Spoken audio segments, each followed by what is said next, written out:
Okay, here's the deal.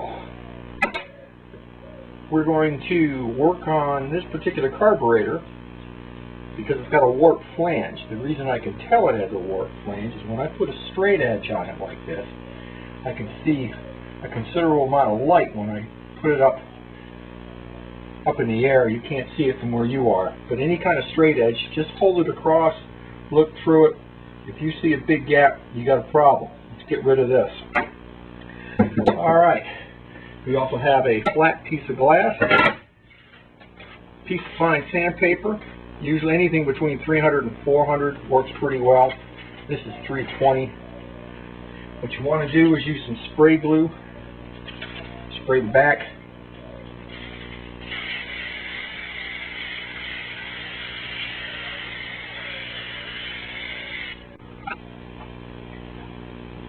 Okay, now what we do, now that this is glued onto a nice flat surface, is we move this carburetor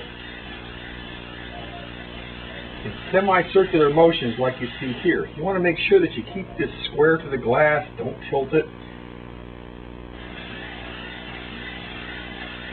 And just keep moving it around. The worse the warp, the longer this you have to work on it. This is just a basic process.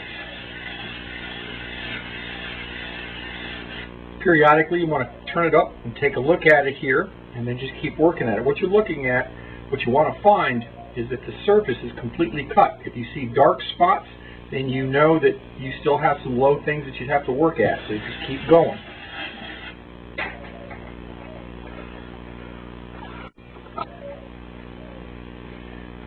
Okay, the last thing we need to look at is that we have a nice shiny section right straight through here. Again, any dark spots in here will indicate a low position, which means you still have to keep working this, but right now this is perfectly flat.